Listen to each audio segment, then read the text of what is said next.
Ipinagdiwang ng National Council for Solo Parents Incorporated o NCSP ang kanilang ika-6 na anibersaryo noong Sabado. Ginanap ang isang programa sa Kalinangan Covered Court, Barangay Canyogan. Maliban sa kanilang anibersaryo, layo ng aktibidad na ipakita ang pagkilala sa lokal na pamahalaan ng Pasig sa pagpapahalaga sa mga solo parents sa pamamagitan ng pagpapatupad nito ng 1,000 monthly subsidy para sa mga miyembro ng sektor. 4 lamang na LGU ang nagpatupad nito at 1 ang lungsod Pasig. Dumalo ang ilang mga panauhing pangdangal kabilang ang mga barangay officials at opisyal ng mga government and non-government entities na tumutulong sa NCSP sa pagsusulong ng misyon na iangat ang buhay at bigyang halaga ang solo parents at ang kanilang mga anak. Yung nangyayari dito sa Barangay Canyogan is yung 6th anniversary ng National Council for Solo Parents. So ito ay every year sineselebrate namin at ngayong taon na to napili nga namin ang Pasig City dahil ang Pasig City ay isa sa 4 lamang na LGUs na nagpatupad na ng 1,000 pesos monthly subsidy. So ito ay isa rin na pagkilala sa pagpapatupad ng Pasig sa batas ng solo parents. Sa totoo lang medyo nakaka-disappoint nung una kasi wala talaga nagpapatupad. Pero naiintindihan din natin kasi hindi kasi ganun kadali once involved kasi ang ating mga budget So, kasi hindi naman pwede basta humatak lang ng budget ang ating LGU, kailangan talaga naka-appropriate yan. At kami natutuwa na si Mayor Vico Soto ay patuloy na nagpapakita ng magandang ehemplo ng leadership, lalong-lalo na pagdating sa mga sektor na vulnerable kagaya ng solo parents. Sa ngayon, meron tayong mga booth dito, may mga libreng pagkain, may mga services tayo kagaya nung emotional and intelligence healing na kailangan din ng ating mga solo parents para sa kanilang sarili. Tapos meron tayong mga information campaign na mangyayari. And isa sa mga bisita natin si Assistant Secretary Elizabeth Lopez de Leon ng DILG. At nandyan din po si Chairman Herbert Martinez ng Blessed Movement. Ito ay isang NGO na kapartner ng Bagong Pilipinas naman. So sila yung nagiging conduit para maabot ng ating organisasyon yung mga programa sa national. Nakakatuwa po kasi nung nagsimula kami talagang parang 3-4 lang ata kami Tapos hindi naman namin tinarget na malawakan. Ang sa amin lang is talagang mabigyan ng solo parents ng information, mabigyan sila ng tamang gabay. Pero ngayon sa pang-6 na taon natin, meron tayong nationwide presence at meron tayong 4 na active na mga chapters abroad. Ayan ang Thailand, Macau, Hong Kong, and sa Saudi Arabia.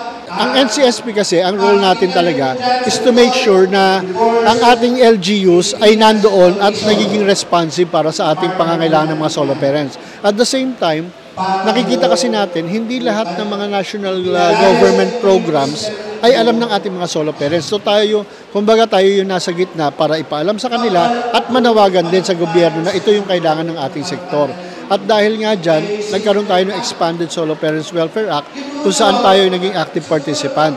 At ngayon, tayo ay kapartner ng Department of Social Welfare and Development doon sa program Solo na ngayon ay nasa pilot testing Anda Pangasinan, Lapu-Lapu City at saka sa Panabo City. Ang expectation dito ng DSWD by 2025, ito ay magkakaroon na ng nationwide implementation para pakinabangan ng ating mga solo parents. Yan. Sa ating mga solo parents, ang tema po ng ating celebration ngayon ay maging ilaw ng pag-asa. So, ito po ay hindi kayang gawin ng isang tao o isang organisasyon. Kailangan pagtulong-tulungan po natin at tatandaan po natin, kung sakaling ang inyong LGU man ay hindi pa nagpapatupad ngayon, ito po ay may dahilan din at ang kailangan po ang solo parents ay tuloy-tuloy na magpakita na kayo ay nandyan para kayo ay mabigyan pansin at ang pag-asa po na yan, unti-unti ang magbibigay daan para makamit din nila yung kanilang mga benepisyo at programa na isinasaad sa ating batas. Nagpasalamat ang mga dumalong solo parents dahil sa tulong ng NCSP ay dama nila na meron silang masasandalan at kaagapay. Ilang years na rin akong member nito pero hindi lahat ng event na-attendan ko. Pero pag may mga big event na ganito talagang sinisave ko yung day ko para yun, maka-attend man lang. Nakakatulong talaga to unang-una sa parang nai-enhance yung mga solo parent at syempre po dun sa mga naibibigay ibibigay na tulong sa monthly subsidy na 1,000. Malaking tulong na po. Kailan lang po nakakuha ako ng 5K na inano dito sa San Miguel. So yun, as solo parent, syempre, malaking tulong yun para sa anak ko na nag-aaral na rin. Kung meron pa mang ibibigay na tulong para sa amin, syempre mas ipagpapasalamat namin yun. Thank you so much sa NSCP, kumaga solo parent 6 years. So sa 6 years na yun po, sana mas magtuloy-tuloy pa yung programang ito para mas madami pa pong matulungan na mga solo parent na katulad ko at syempre para sa mga anak po namin. Ipinarating ng ilang barangay officials ang kanilang suporta at siniguradong sila ay nakaalalay sa sektor. Alam niyo, ang pagsuporta natin sa solo parent, ito ay isang bagay na masasabi kong organic dahil ako po, laki po ako sa solo parent.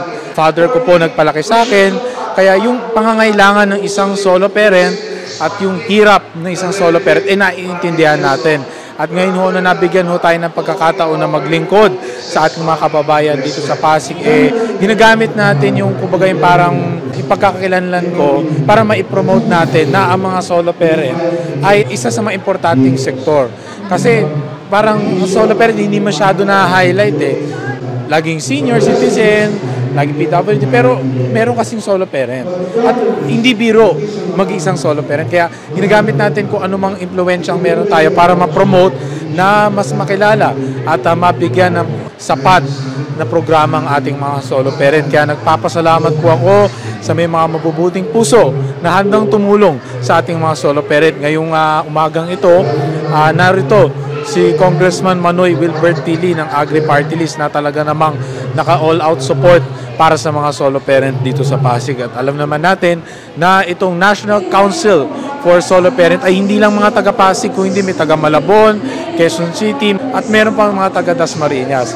Kaya makikita natin na talagang buo ang suporta ng solo parent para sa kanilang samahan. Kaya nararapat lang nabigyan din natin ng pagpapahalaga yung samahan na meron sila. Naway mas maging matatag ang National Council for Solo Parent dahil solo parent na nga at dapat hindi na magkawatak-watak. Gamitin na natin ang mga kaibigan natin sa solo parent na matulungan natin ang isa't isa na makabangon kung anumang problema ang meron at magtulungan tayo dahil ang kapwa solo parent ang tumutulong sa kanila. Kaya dapat i-maintain lang natin. And then again, congratulations to all and mabuhay po kayong lahat. Una sa lahat, kaya po narito ay para suportahan ng 6-year anniversary ng National Council for Solo Parent dahil ako po ay isang solo parent hanggang ngayon po. At tumutulong po ako sa kanila sa magandang hangarin para sa ating mga kapwa solo parent. Nagpapasalamat po ako sa National Council for Solo Parent. Binabati ko po kayo ng 6 years anniversary. Ganun din po sa mga kapwa ko solo parents, hindi lang po sa aming kabarangay, kundi sa buong Pilipinas at sa iba pang panig ng mundo. Laban lang po tayo para sa ating mga anak. Ipaglaban po natin ang karapatan ng ating mga anak. Taguyod po natin sila. Bilang isang solo parent, kaya po natin yan sa maayos at malinis na paraan. Mapapalaki po natin ang ating mga anak. Bilang kawani ng aming barangay, nakita ko naman at naramdaman ko naman na sumuporta ang aming Kapitan Petri Santos Cortez at ang aming mga kapwa ko kagawad. Nagpapabot din po ng pagbati ang aming kapitan at ang Barangay Council. Ako si Luan Peñano para sa latest ng iNews Pasig.